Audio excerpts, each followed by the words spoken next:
live reaction. Yeah. All right. Host is recording. Yeah, that's fine. One more clap. Give me one more good clap. That was it? That was terrible. I was like, action.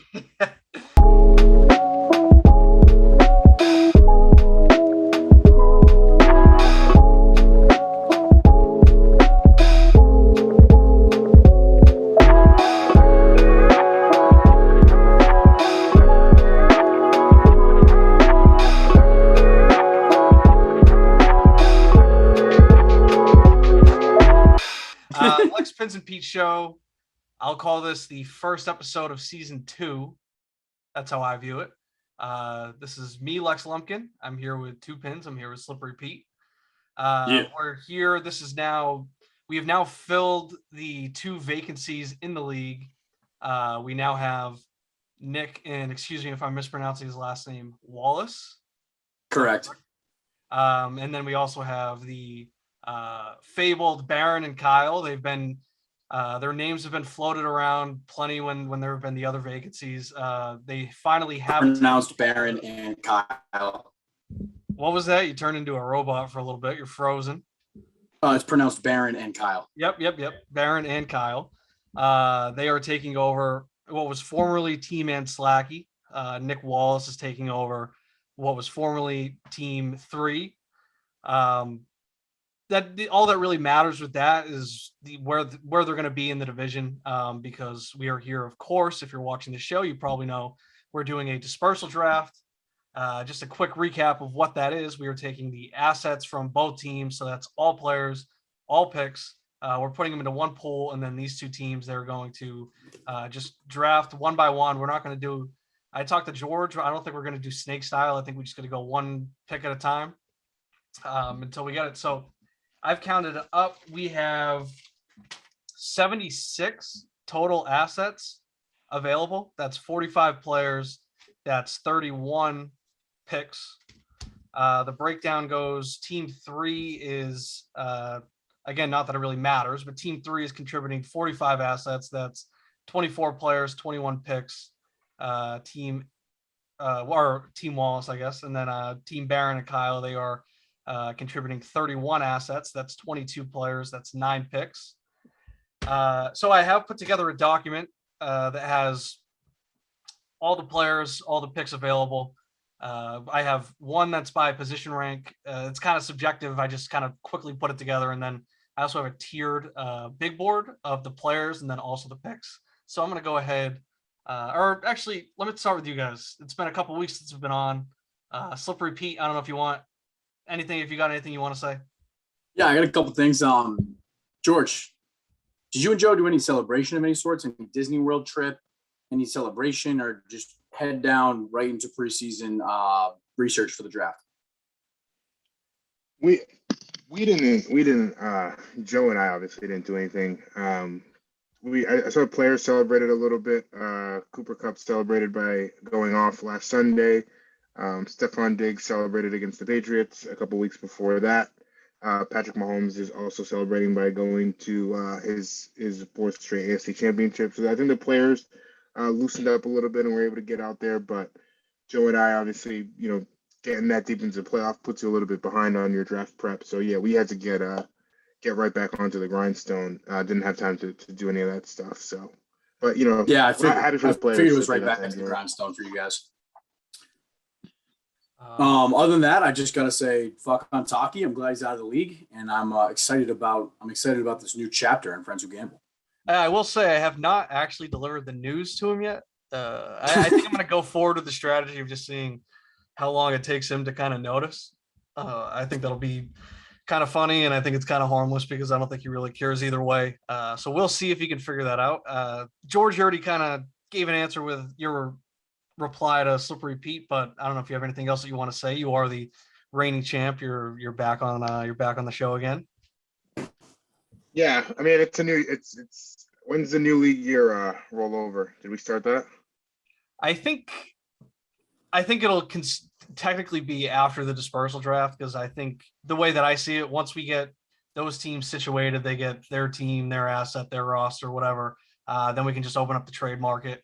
Get that So then moving. I guess, yeah, as of right now, we still are the reigning champions, but we're gonna quickly turn the page there. But other than that, I actually am pretty excited for this new chapter in the league. Hopefully, we finally have a set group of guys, and we can move forward. But I think the dispersal is going to be good. So, and excited. Obviously, been pushing for Kyle and Barron to get in there for a while now. Thought they were pretty responsive, which is good. Something in Slocky never was. So, pretty excited for this next chapter. I guess before we get into the document, should we try and figure out who's going to pick first? I haven't put much thought into. I don't know if it's worth doing a creative way, or if we should just flip a coin or something. I don't know if you guys have any ideas, any input on what we should do, because I feel like we should leave the episode with that decision being made. I like that. What? I like that. Start off now with how we're going to take the first, or who's going to draft first. So one idea that I had was maybe putting a random poll in the league, but not like just making it about something like waffles versus pancakes, but assigning one team to the other and then just seeing which one wins, and making like taking the bias out of it, but also giving the league some input. Or we could just do like a classic coin flip or something else. George, I don't know if you have any ideas that we could do. I like the I like what you just said there. What, the waffles pancakes? Yeah, the waffles pancake, the random poll. I mean, I guess now it's a dud because now they know that the random poll is going to be. No, I think we should do it like right now, and then have results by the end of the show. Just whatever. We wouldn't get enough votes. Time we stop recording. That's the winner. You know what we should do actually is we should put an Easter egg in one of our shows, and whoever discovers the Easter egg gets the first pick. Like we should just say it right now, and then the first person, the first team of Nick versus Barron and Kyle to say something to us, they get the first pick. Yeah, I will say I did reach out to Nick Wallace, and I said, "This is Pete from Friends Who Gamble Media. Here's the link to our website. I look forward to reaching out for an interview soon." So he is aware of the site, and he did say he was looking forward to diving into the content. So yeah, so Wallace might have a leg up in that situation. Maybe here's the idea, right? So what we can do is we can get the show out and we can post it, and we can say that we announce who gets the first pick in the show. And that gives them like the incentive to watch it, I guess. And then hopefully one of those teams watches it. Hopefully one of them picks up on this part right here that we're talking about, and they say something to us. Like they say like a keyword in the league chat or something. I don't know. Is that what you were thinking, George? Yeah, basically. Like somebody, because obviously if you watch it, then you'd know that we don't say shit. Yeah. Okay. What should the I want to know I want it on the record that I did come prepared with another way, but I like this way a lot better. So we don't need to go into mine. What was yours? Well, I went a fantasy route. Like you choose, like you got to prove your fantasy whatever prowess. I said you choose a quarterback and wide receiver for the conference week and the Super Bowl week, but you can't repeat the same picks. So you pick a quarterback, a running back, a wide receiver. Points are scored the same way as we do in the pool. We could do like the FanDuel thing that we did last year. Yeah, I was trying to think of something like that, but I kind of like the Easter egg. Okay. All right. Nick, Barron, and Kyle, if you have made it this far, the first team to write in the league chat on Sleeper, Mikey Bowen benches 300 pounds. First team to write that in the league chat gets the first pick in the dispersal draft. All right, I think we'll put it right there. I think that's just what we'll do. And no other league members can contact. If a league member sees this before Barron, Kyle, or Nick do, you can't contact them. Yeah, don't contact them. Yeah, don't ruin it. But all right, that was like 90% directed at Mikey Bowen. That comment. Yeah. Mikey will come into the group chat and be like, "Damn, who's gonna be the first one to say it?" Yeah, or he'll put in like a bench lifting or like a weightlifting gif or something like that. Mikey Bowen will 1,000,000% be sending a video of himself at the gym. I don't think so. All right, so that's it. Mikey Bowen benches 300 pounds. That's the key phrase. You write that in the league chat. You get the first overall. You get the first pick. I guess from there we could just take it. I'll share my screen. We'll get into the. We'll just look at the rankings. We'll see what you guys think and have some discussion around that. I guess. George, that was good. That was good stuff. That was a good idea out of you. Thanks, man. All right. I think we're gonna have a less hostile relationship this time around. All right, you guys can see it. We'll keep it week to week. We'll see. Keep it day by day. Yeah, day by day. You guys can see this, right? No, can you share your screen? Is it not shared? I got it. No, not right now. Pete, you got it? I got it. Oh, there it is. Yep. Okay, you got it. All right. So I just started off because it was kind of a pain in the ass to sort them out. So I just started sorting them by position. Then I figured I'd kind of do a quick subjective ranking just by position. I'm not too married to these rankings, so don't come at me. Don't be coming at me about St. Brown being over Claypool or something. But, I just did it really quick. This is the first one I looked at, by the way. Like that's ridiculous. But so first thing that stood out to me, really weak quarterback draft for this. Zach Wilson, obviously, I think he's still a pretty valuable dynasty piece. I think he showed enough at the end of the season, so I think that he will be somebody in Superflex dynasty. He could go pretty high in this, but I think that we'll see these teams kind of maybe target the 2022 picks early to try and get some quarterbacks because Zach Wilson, Baker is a starter. Who knows for how much longer in his career and how productive he can really be. But the rest of these guys, Jameis, Taysom, Sam Darnold, PJ Walker, and then Geno Smith and Jacob Eason, they're not really showing much, especially for fantasy. So quarterback is really weak here. I think that's what a lot of these first rounders are going to be spent on. I don't know. You guys have any reactions to that? I don't know. Do you think Zach Wilson is maybe worth taking with one of the first couple of picks just to lock down a dynasty quarterback, or would you maybe just try and take a chance in the draft? George, what do you think about that? It's an interesting question. Is Zach Wilson the best quarter? You know, they do every year in the fucking draft, they do the is this quarterback, like where would this quarterback go? It ranks with the quarterbacks you could draft.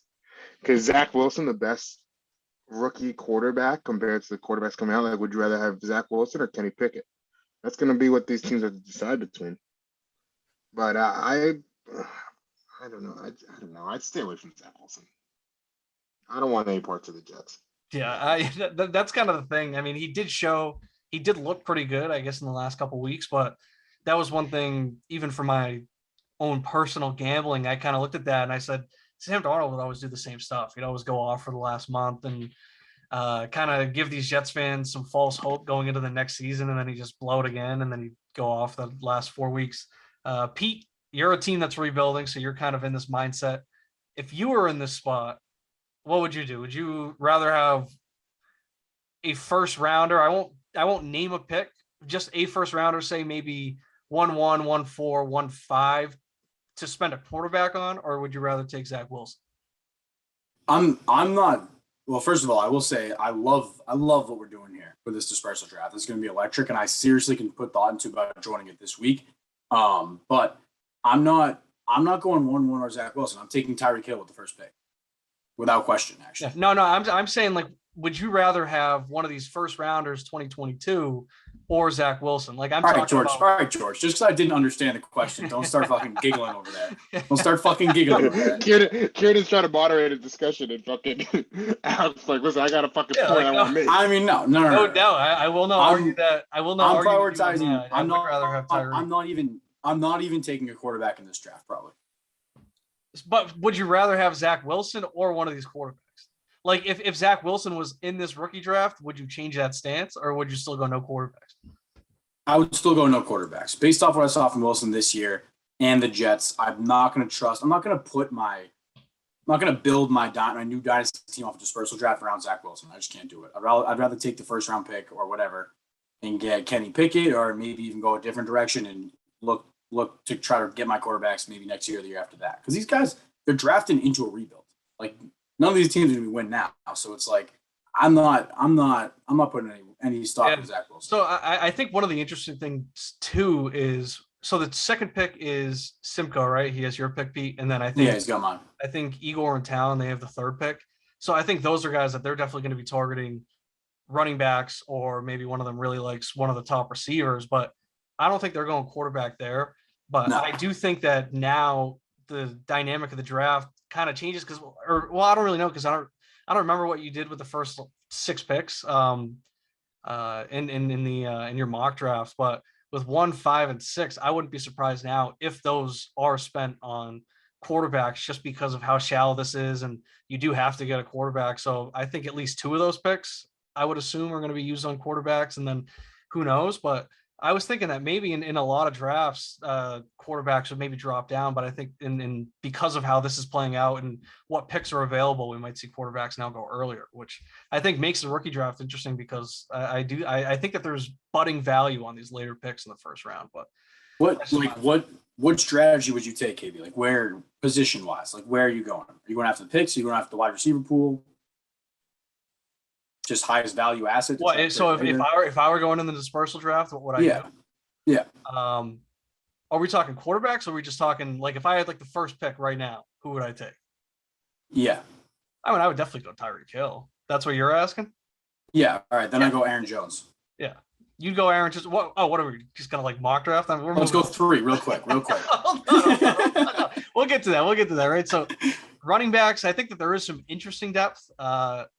Aaron Jones, Leonard Fournette, those are guys that I think that they could still be top backs given what they did this year. I think they can still replicate that next year, but obviously the time's ticking on them. They're not the best dynasty pieces, but if you are looking to be competitive right off the bat, they are definitely the best running backs available. Miles Sanders, he's an interesting dynasty running back. I feel like he's not really matching the production compared to what he was expected to do, but he's also kind of better than people are rating him, and he's kind of a weird prospect in that sense. And then after that, I think that's just kind of interesting pieces. So Michael Carter, he was really good with the Jets. He's getting plenty of volume. Melvin Gordon, I kind of have him in the middle of these kind of younger guys just because I think he's still going to be like an RB2 wherever he goes, if that's still in Denver, if he goes to a different team. So I think, just as like a competitive piece, and that's also a good trade piece. Same with Aaron Jones and Leonard Fournette. Those are 2 guys that I would still target early in this draft just because I would know that I could trade them to a contender and maybe get more rebuilding pieces. Beyond that, though, I mean, Rashad Penny, Chuba Hubbard, those are 2 guys that they were, Penny was looking unbelievable at the end of the year, but he's always injured. He seems to never really seize the opportunity like he did at the end of the year. So he's still an unknown going into next year. And then Hubbard, he was obviously getting the looks with McCaffrey down, but he's still backing up McCaffrey. And then everybody else on this list, Bolden through Darrington Evans, it's just kind of irrelevant dynasty pieces. Brandon Bolden obviously contributed this year, but I don't think he has much value in a dynasty aspect. Pete, what do you think of running backs? Like that? What? Don't talk about Ty Johnson like that. Well, George, what do you think of the running backs? I don't know. Do you think that this is an appealing running back group for this draft, or do you think that it's kind of I don't know. Just are you indifferent towards it? What do you think? No, I think you actually made a good point when you said Aaron Jones is a trade asset. So I think we all look at it and we go, Tyreek Hill is the first overall pick, right? But if you take Tyreek Hill, you're taking him to keep him. I'm assuming you're not taking him to trade him. But it's interesting. To trade him. Oh, are you taking him to trade him? I would take him to trade him. I mean, it's an interesting. I feel like either way, you're kind of good, right? Because Tyreek Hill's so young that he is still just that elite of a. He's 27. Yeah, and but you could also take him and then trade him day one for just an absolute haul if you really want to commit to the rebuild. So right, I think that is an interesting. I could see arguments for both sides, definitely. Because I think it totally changes the way you view. Like if you're going into these thinking like what's the value of each one of these in a trade, then like Calvin Ridley might even be worth the first overall pick if you're thinking like who can I flip right now to get more assets. And so I think that's really interesting with Aaron Jones because I think the same thing is true. Like Aaron Jones, Tyreek Hill, like who has more? I mean, Aaron Jones has what's his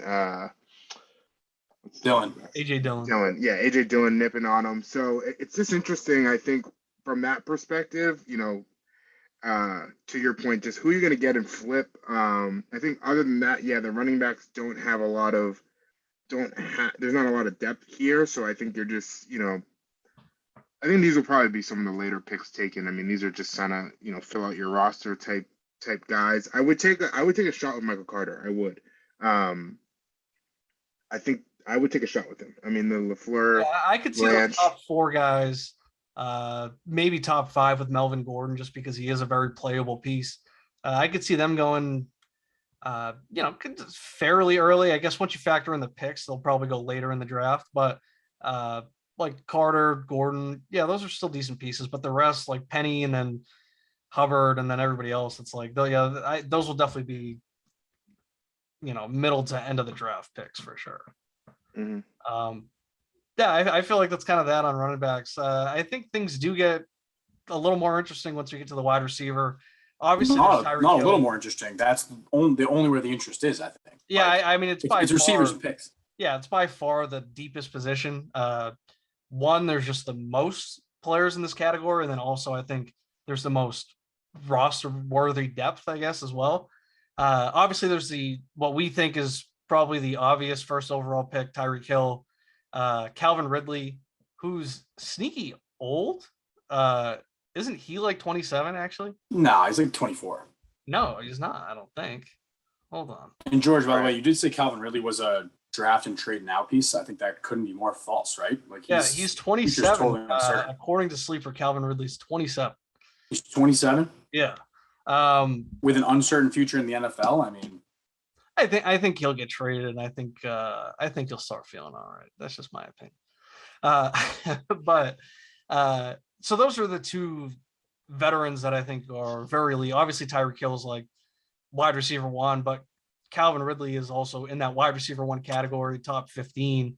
He's shown that he can do it. Obviously, he had a pretty shitty start to this year, and then he ended up just not playing out the rest. But he's still, I think, you can't really dispute that he's a second receiver here. I think it does get a little more interesting in these next ranks. I gave Amon-Ra St. Brown the nod at 3 here. He was so good at the end of the year. That was his rookie season. He was unbelievable in a pretty bad offense. So you could obviously make the argument that maybe he was just doing that because of that, but I don't know. I think that he looked pretty good. I think that as they get stronger on offense, that'll only help him. So I like him here. Claypool, it's a little uncertain. Obviously, is Big Ben officially retired? No.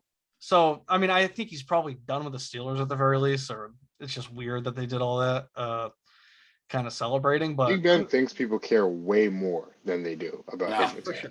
Like what Draymond said to Paul Pierce about him not being Kobe, that crossed the line. But that's that about Big Ben. He's not. He thinks he's Kobe. He think that's crazy. That's ridiculous. But Claypool, his future is just uncertain as far as quarterbacks. And he did not have. He actually had a fine year. He didn't really. I don't think he really regressed much with receptions and yards. He actually just had a huge regression with touchdowns. So that's why his points were so far down. So he still played all right. But who knows who his quarterback's going to be? I do like Mike Williams. Like I said, I'm not married to these rankings. You could argue that he's maybe a little bit higher, especially he's with Herbert, but I think he is a free agent this year. Maybe I'm bugging. And then I kind of just rank these next guys. They're just rookies. Elijah Moore, Kadarius Toney. They both had really good flashes, but then they got hurt. So I just kind of docked them for that. Rondell Moore, Sterling Shepard, Corey Davis, Will Fuller, McCole Hardman. Those are all guys that I think that they're capable. They're worth having on a roster. They could provide you with some decent depth. And then the rest I think are just kind of irrelevant. Denzel Mims, Keelan Cole, Wallace, Eskridge, Fitzpatrick. Not really discussing. What do you guys think about the wide receiver group, though? I think we've already made it pretty clear they're the most stacked position group, but are there any guys that you think are maybe interesting, maybe more in the middle of the list? Slippery Pete, anybody you'd be interested in targeting? Yeah, definitely. I think I would just completely snuff the quarterbacks and running backs and just go after wide receivers and picks, which is weird because that's like what Sean Fitz's team was. But you got to think like Tyreek, Ridley, you could draft and trade both of them. And then you've got, I don't know, one, two, three, four, five, six rookies that showed a ton of promise this year in the rookie year. So I don't really like Claypool, to be honest. I think Elijah Moore's a little low. I mean, I'm not coming out the list, but yeah, Brown, Moore, Tony, those names stick out to me going after them. And then first round picks makes more sense to me than ever going after QB running back. But I don't know. I just thought that was George, what do you think of the receivers? I like the receiver group. I think that you're better off targeting some of those middle tier. I mean, what we have ranked right now is middle tier, but even still, like some of those rookies, yeah, I think Tony, Rondell Moore, I think Mike Williams is very slept on. Not in this rankings, just as a fantasy dynasty asset. That guy catches bombs and touchdowns and just produces. Obviously, if he's not with Herbert next year, that's going to change his value a little bit, but he's a really, really good player. And he showed this year that he's more than just like a downfield. Yeah, because even when he had, I think he had a stretch where he kind of had some weak games, but he was also playing through injury and he was still putting up decent baseline numbers. So, you can only figure that, going off of when he was healthy, he was unbelievable. He was, like a top 10 wide receiver. And then he obviously took a little step back. I think it was like his hamstring, but as long as he's healthy, he is dominant, and especially when he's tied to Herbert. But at this point, he's also, as a free agent, he'd be such a hot commodity that he can kind of, I'm sure he could choose where he goes. And I don't think maybe, hopefully he'd pick up at least a pretty decent quarterback. So, yeah, he'd definitely be a decent piece to grab. You got anything else, George, on the receivers? No. All right. All right, so we'll move on to tight end. Very weak group. Goddard, Freiermuth. I think that those are very appealing assets for sure. I would very weak group. Don't talk about Uzoma like that. Well, I think that there is maybe some interesting polls here. Like, I mean, Uzoma, he was good. I mean, he had his good games with Burrow. I actually think he should maybe be above Evan Ingram, but I don't know. Evan Ingram, he's just got Evan Ingram's not still in the league. Yeah, I do think that Cam Brate could be somebody that's interesting too, though, because if Brady does retire, that means that Gronk will probably retire. And I think that just where Cam Brate is going to be ranked at the time of this draft and kind of at the time of all throughout the offseason until we know what Brady's fate is, if that were to happen and Brady and Gronk were to leave, Cam Brate would kind of step up, right, and become that starting tight end for the Bucs. And it might not be anything, but I think that he would be more expensive after that. So I think that there is an opportunity to maybe get him at a discount, just a good backup tight end. Whatever, it's not that important. But I definitely would want to try and get one of these top two guys for Dynasty and for Win Now. They're just both very good, and they're also very young. I don't know. Do you guys have anything else to add on these tight ends? I think Goddard's a sleeper. I don't think he gets his respect in that upper tier of tight ends that most of the tight ends do. He doesn't get the Wallace or the Waller, Kelsey, Andrews respect, but I think he's like pretty damn close. And then Freiermuth and Uzoma, like tight ends usually see mature in the league in like 3 to 4 years, and they're already producing in like year 1 and 2, I think. So I think they're young pieces you could grab late, maybe a couple. I think there's some sleeper value in the tight ends late round. Yeah, I don't even think it's late round. That's why I wanted to move on. Uzoma is 29 years old. All right, I take everything back I said about Uzoma. That's why I wanted to move on from the receivers. He's in year 8, actually. So.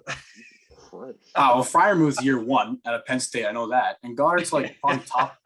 Goddard's like what, top 7 now, maybe? Where did he finish this year?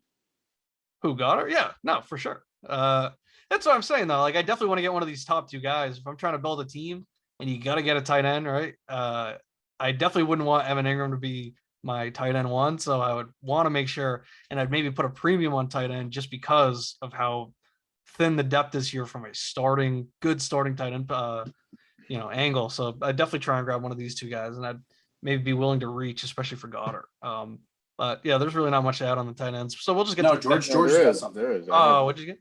I got a take here. My take is, I would go Pat Freiermuth, and I would probably build my draft strategy around him. Not necessarily saying I would take him first, but I would build my draft strategy around acquiring him. Yeah. And I would, very much reach.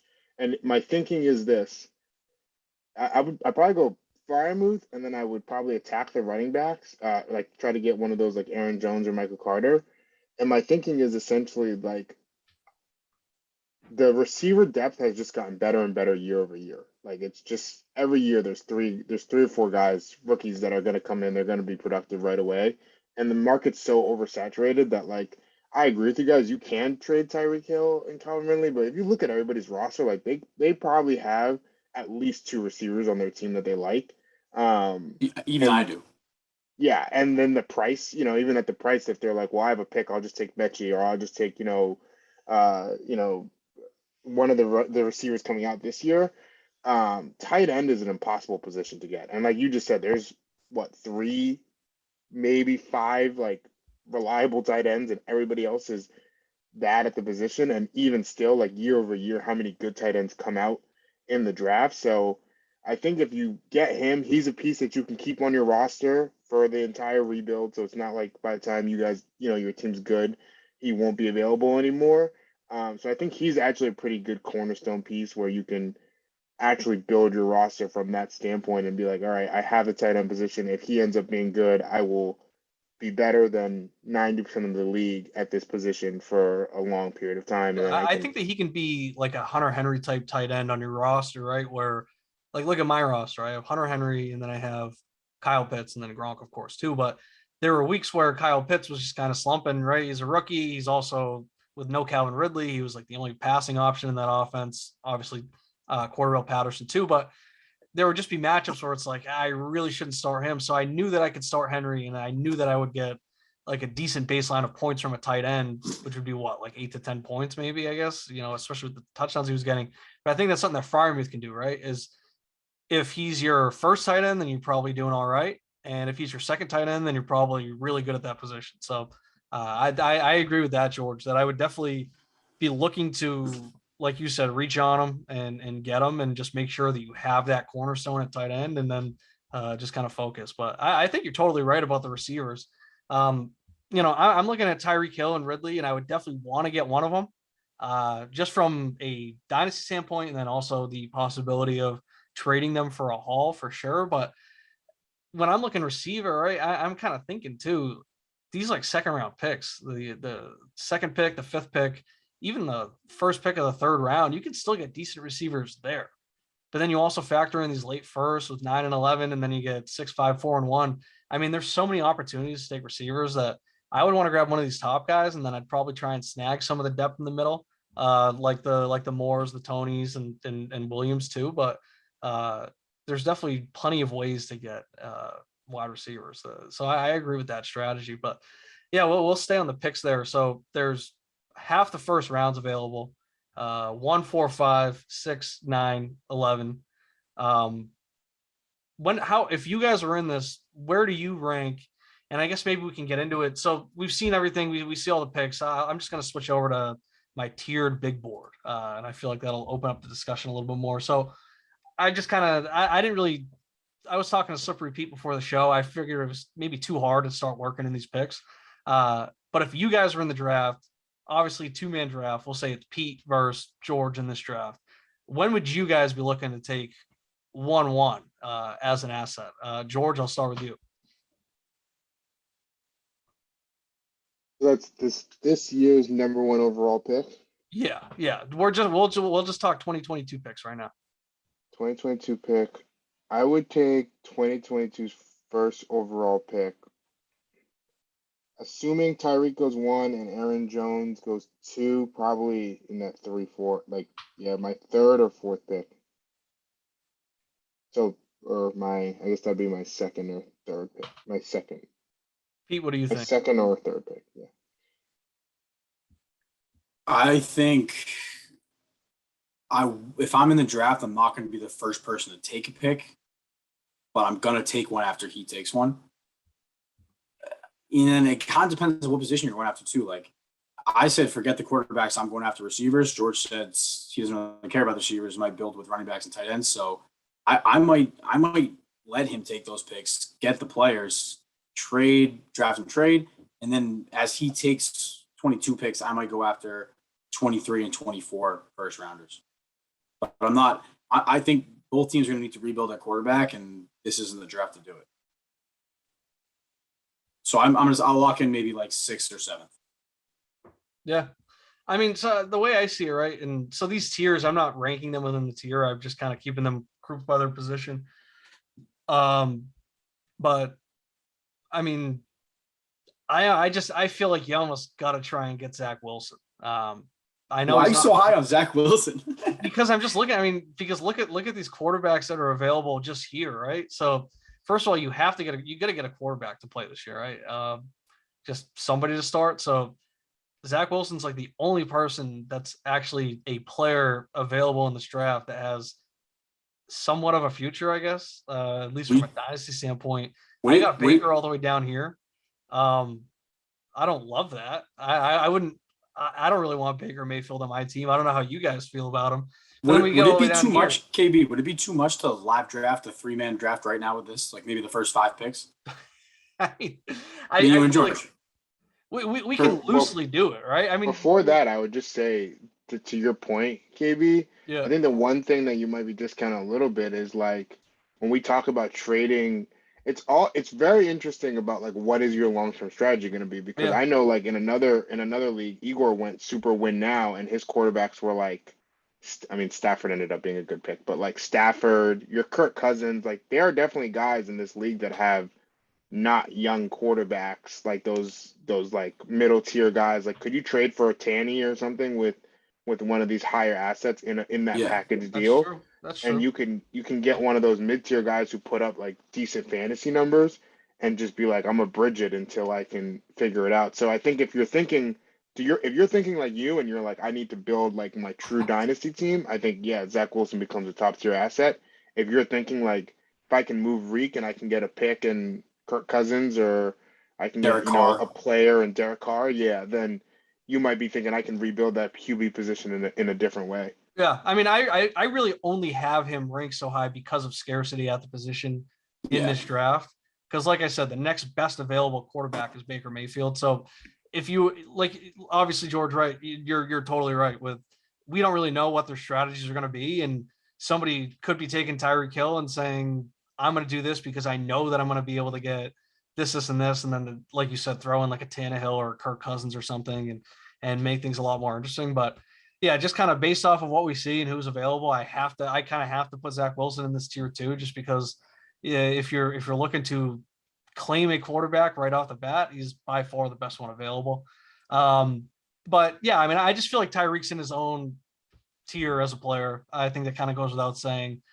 Just from a win now standpoint, and then obviously a dynasty standpoint as well with how young he is. He's just going to be on top for a long time, as long as he doesn't get injured. Knock on wood, I don't know, whatever. But yeah, then there's these running backs, and I really think that if I were in it, that would be my strategy. I'd be drafting these running backs, saying that I'm going to trade them. Maybe hold on to Miles Sanders, depending on how you feel. I don't really love him. I'd be maybe looking to trade him, but his trade value is not great. But I'd definitely be wanting to grab one of these Aaron Jones, Leonard Fournettes, and looking to trade to a win now team, and just seeing what I could get for them and trying to cash in there. But yeah, what do you guys think about these middle picks though? I think that there's a lot of opportunity to take those running backs there and also receivers. George, I think you were saying, right, you'd be targeting these running backs and trying to take the receivers other ways. Pete, what's kind of your stance on that? I think I take my picks after tier 2. Now that I'm thinking about it, I go after picks after tier 2 is off the board. I have no interest in Miles Sanders. I don't know. I like what George really said about building around the tight end running backs in this draft, but I got to stick to what I said. And I think wide receivers would be my move. So I'd go Hill, Ridley, Claypool, Williams, maybe. If I'm not going after running back, I don't know. I'm kind of all fucked up listening to it now. Go to George. Yeah, I mean, it's tough because, I mean, you do kind of have to develop a strategy going into it. You can't just blindly take it because it really, like, depending on what your strategy is, that would totally change your answer to where you value the picks, because somebody could also come into it and just say, fuck it, I am just going for these picks, or I'm going to take Tyreek Hill first overall, and then I'm just going to take these picks, and then I'm going to trade him for a king's ransom and have fill out my receivers that way, get 3 receivers for Tyreek Hill or something, and do that. So, I mean, it is tough. I mean, I don't know, but I think that we're all kind of displaying different strategies. Obviously, George's doing that. Pete's saying that he wants to do the wide receivers, but now he's second guessing it. I'm kind of a blender. Yeah, I mean, yeah. If you can't get Tyreek, I definitely try and get. I think that you can definitely get at least 2 guys You're from tier take 2 committed to before you Zach start Wilson. taking picks. You're take committed to Zach Wilson. You are take committed. You're take committed to Zach Wilson. Wilson, Jones, Fournette. Wilson, Zach Jones, Ridley, Fournette. I think. Wilson, Jones. It doesn't really matter. So, okay, here's another wrench for you guys. Do you think that, we've talked a lot about, like, you could get this guy, you could trade him, you could trade him, you could trade him. Do you think that there is any thought to people, and especially given that these are 3 new members of the league, is we do have a decent amount of trades in our league, so I don't, it's not a league where you're coming in and there's no trades, but I think we all are prisoners of our ability to trade, and I think we all think that we're going to get some things that we may not be. Do you think that plays in at all in terms of coming in and is it fruitful for you to build your strategy around potentially trading somebody and maybe it's hard you're to bank on valuing a him? trade, and I don't think it's the healthiest strategy because it's based on a huge assumption that you're going to find a buyer that is matching or willing to match a price that you're looking for, right? So if you say, oh, I'm going to take Tyreek Hill and I'm going to trade him for all this, but then you also have to, okay, now I got to look at the other 11 teams. I got to see if there's even anybody that can match that or anybody that even has what I want to do. And so it definitely, it's a risky thing to do because then depending on how you go about it and how you acquire the assets that you could trade off, you could just be stuck with a bunch of shit. And then all of a sudden Leonard Fournette could have 1 good year left and then he's retired or he's kind of washed up and then you're just stuck with Leonard Fournette. So right. Unless you're me and you've won every trade you've ever made, you can't really bank on it. Yes. Very true. Very true. Yeah. I mean, I think that these, I think these top 2 tiers. That's what we call maturity. I think these top 2 tiers, I definitely would be looking to grab guys from here. I don't know. That first overall pick is pretty enticing, but depending on how, even these first 5 picks, I don't know. I think I'd mix picks 1, 4, 5, and 6. I'd mix them into tier 2, depending on, and then I'd kind of draft them just depending on what the other person was taking and who was on the board in this tier. That I'd be looking at these picks, and then picks 9, picks 11, I'd probably put into that tier 3, but at the top, I think I'd definitely rather take them, maybe put them in their own tier between tier 2 and tier 3. That's where I'd be looking at those, maybe even that second overall pick in the second round too. Those are you can get very good players there. So, I got Mac Jones at what, 2-1. Yeah, and it's not that I don't want to talk about it. Yeah, but it's not that he's like this, fantasy stud, but he obviously is like a very good quarterback that I can hold on to for a long time, it looks like. And there were plenty of good receivers. You can get good running backs in the second, third round. So I'd almost rank a lot of these 2022 picks over some of these guys. I'd start mixing these third rounders in with this tier 3 as well. If I were approaching this draft, I would not be afraid to take the total rebuild. Give me the draft picks. I didn't think that team 3 was that bad of an orphan team. Just because I thought it would be interesting to see how those draft picks would play out. So if I were in this draft, I would not be afraid to go pick heavy. I don't know. 2023's first pick, I assume one of those. Oh, that's Nick's pick. Yeah, so the Nick or the Baron Kyle, 2023. Yeah, you got to assume 2023 and 2024, 1.2 and 1.1 and 1.2 are available. It's just, okay. Now I'm looking at this now. Should they keep their 23 and 24 picks? Like are they the exact same? Like their actual picks. Like Nick should keep his 2023 first rounder and 2024 first rounder, and Baron and Kyle should keep theirs. No, I don't like it. But then we put like the most athletic Suns pick and the slow short Kings pick, like those are available. I don't know. What do you guys think, George? I like chaos. Yeah. Should we just make everything available? I also Make it easy? don't think it really matters. Like if I'm Nick, Baron and Kyle take their own 2023 pick, I'm probably taking my own 2023 pick. Yeah, I mean, I would definitely make an You also effort to don't get have my a own. team, so they're just picks at that point. Yeah. Right. Yeah, but I would definitely make an effort to get my own picks in 23 and 24, just to have them, right? I mean, that's kind of what sparked that thought. But yeah, I agree with you, George. Now I would take chaos. Barrett and if I was Nick, I'd take Barrett and Kyle to chirp them. I'm basically saying you're gonna have a worse team than me. What if somebody just came in here and just I like went that. picks, like just went 1, 4, 5, 6, 9, and then started taking these 23 and 24 first and just claimed them all. That would be something. But I don't know. I mean, do you guys have anything else? Anything else to add to draft talk?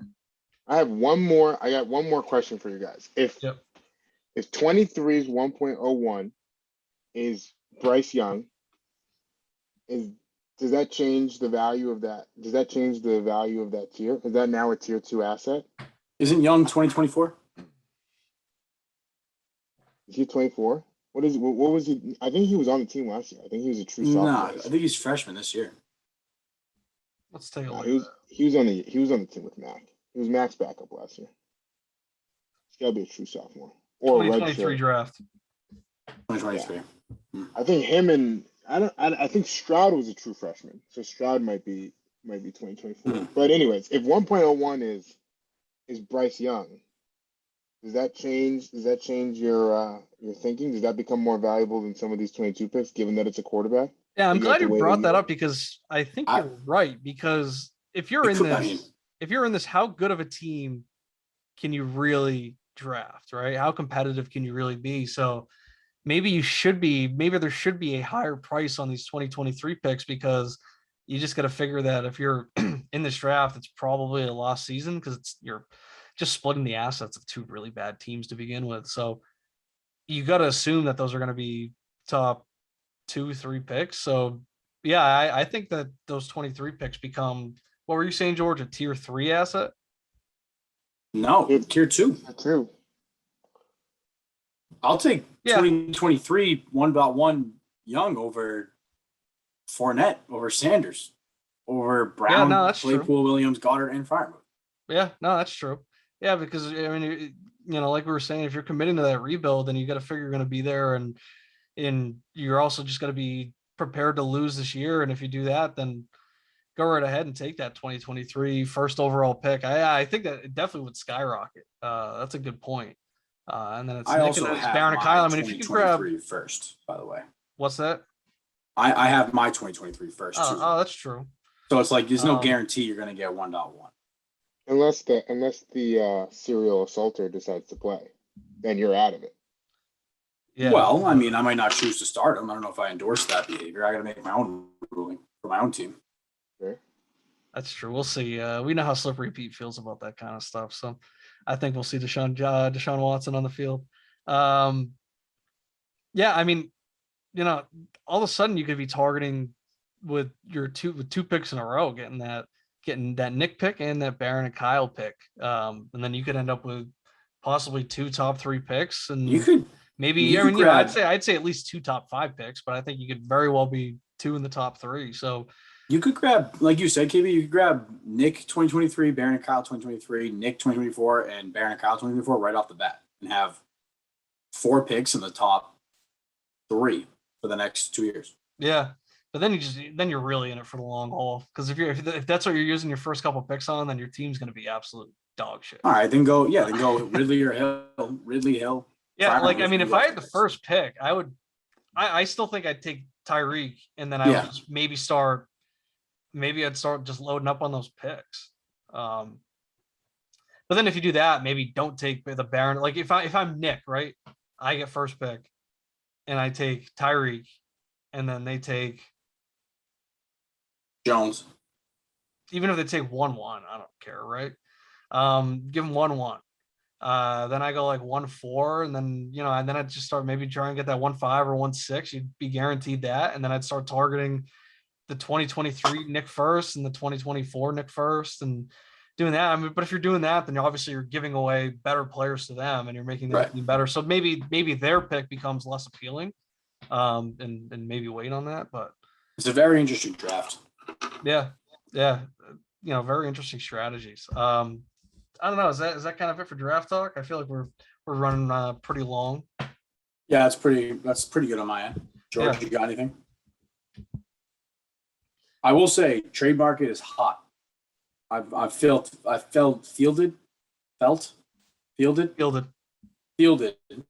multiple offers for the 1.8, and I got one that I really like and might have even accepted on the spot if trading was legalized at the moment. Well, it's not, so I don't even know if it's worth going down that rabbit hole. All right, Who is the to the listeners? To the listeners, 1.8 is on the block. Interesting. Yeah, I wouldn't be surprised if after this recording, some teams in the league hit you up. I agree. I think the trade market's very hot. We're seeing a lot of people put their players on the block. We'll see how serious people really are about that. We know how people get they get a little trigger happy with the trade block. I'm ready. I can't wait to pull a Bowen and Simcoe and try to immediately feed off Nick, Barron, and Kyle and see if they know what they're doing or not. Like I got attacked. Well, I think Barron and Kyle know what they're doing, right, George? I don't know who they are. Yeah, I don't even know if Nick knows I know. What he's doing, to be honest. It sounds like Nick's a fantasy guy. I don't know. Yeah, Nick's he knows about stat guy. Yeah, I don't know how much he knows about Dynasty and how it'll translate. Exactly. But it sounds like he at least has a clue when it comes to football. I know he's a pretty good Madden player. I don't know if that'll help his skills or not. But so we'll see about that. We'll figure out the logistics. I want to have the draft next week, right? That's what I've been saying in between the conference championships and the Super Bowl. So we'll figure something out. I think that we can kind of use this spreadsheet that I've made as kind of the baseline for the draft. Like maybe we can, I'm still sharing my screen, right? Maybe we can just go off of this, right? We have all the assets listed out and then we can just have the draft board down here. And then, I don't know, I'm going to test out YouTube live, see if we can do a live stream for the draft. Have people tune in and out and see what's going on. What did I say? It's 76 picks, so that's 38 rounds. It'll go quick. Yeah, I think it will go quick because there's not going to be trades or anything going on. I mean, hey, maybe one of them wants to fucking make a trade on the air or something. But I think that will go quick. I don't think that'll take too long. And they'll have round limits.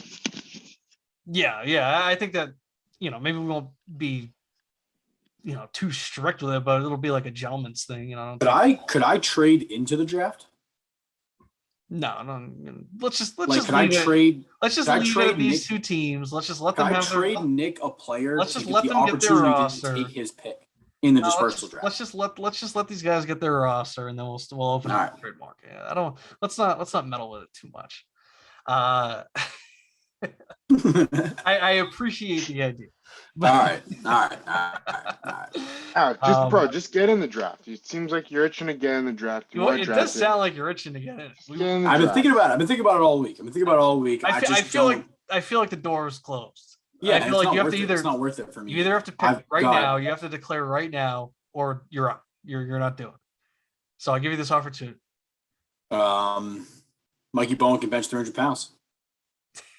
Does that get me 1.1? we would have to switch up. Yeah. No, I'm out. All right. So it's just between these two teams. It's officially closed. Nobody can throw their hat in the ring. Let's just keep it these two teams, everybody. Let them get their thing. And then I'll say as soon as the draft is over and I have their rosters updated, like I get all the right players and picks on everybody's team, trade market's up. And yeah, right. I feel like that works. I feel like we might have a little bit of a rush coming up. I'm ready. I got a trade nut just ready to bust. All right. George, got anything else to add before we head out? No, I don't. Pete, you got anything? No. You want to leave? No, that was it. That was it. I've been thinking of that line all show. So Lex, Pinz, and Pete show, season 2, episode 1. That is a wrap. I guess moving forward, we will do what? So I don't know. Do you guys want to be on the live stream for the draft? I don't know. I feel like we can have people maybe hop in and out, maybe get some commenters going or something. We can do like a Manning I might show for the first 5 rounds or something. Yeah, we could do like a Manning cast. We could have people come in for like picks 1 through 7. We'll be on multiple streams. I'll be on Twitter Spaces. Yeah, we should do. We have to. We got to do something. We got to have like get a Discord going or something. But yeah, no, I feel like we gotta have some type of. I think the live stream's a good idea. Like I said, have people hop in and out, come bullshit for I don't know 5 minutes, and then or longer, hang out. I don't think we're gonna have that many guests. So have like Bowen come on or something, chill while we do this draft and live stream it, and then I'll put everything up and we'll get started on that. But so I don't know, maybe you guys will be on for the live stream, and then we'll do an episode the week after or right after. We'll get an episode out in a timely manner, reacting to the draft and then the trades that kind of take place after that. So Lex Pinz and Pete Show, season 2, episode 1. We are officially started. We'll be back next week for the draft and then the reaction after that. That's it. All right. I'll stop recording now. Let me also stop sharing my screen. Let me stop. Hold on.